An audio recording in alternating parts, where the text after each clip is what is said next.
Fox 40 had an opportunity to sit down with new Sacramento Police Chief Kathy Lester for the first time. Last night, we brought you the first part of that conversation. And tonight, we're going to bring you part two, in which Chief Lester reveals her goals for the future of the department. Thanks for being with us tonight. I'm Nikki Lorenzo. And I'm Eric Harriman. This is what she says. She speaks about her strategy to get ghost guns off the streets and her thoughts on early prison release, among others.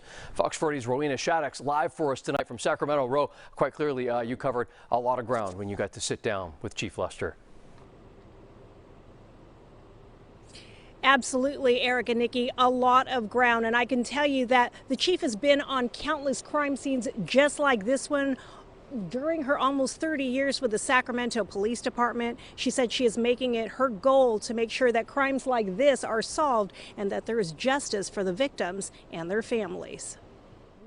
48-year-old Kathy Lester leads a department of more than 1,200 as the first female police chief. Within the first couple of weeks after taking the helm, she handled the mass shooting along K Street downtown, which killed 6 people and injured a dozen more. It's a city which saw 57 homicides last year, with a 30% increase in shootings overall. The other thing that's very concerning to me as a police chief for our community and for our officers are the number of guns that we are seeing in the community. So in 2020, we confiscated over 1,200. Last year, we confiscated over 1,600 guns. And a lot of those are illegal guns. There's a significant percentage that are ghost guns that have never been tracked. You don't know where they came from, and those are also, on the market. She says in years past, if the guns were traced back to a certain neighborhood, their tactic was flooding the area with cops, having zero tolerance and stopping everyone. They arrested people and handed out tickets for minor offenses. It was effective and took criminals off the streets.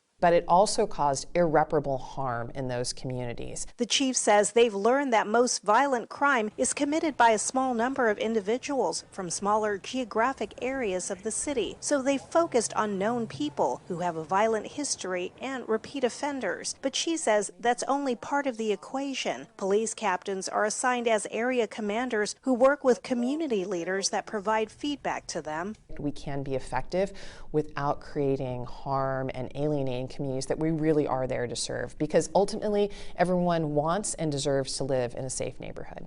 The chief says neighborhoods stay safer when we can provide better services to those coming out of prison through early release. She says rehabilitation and effective integration back into communities with support services is key to a successful early release. We were different.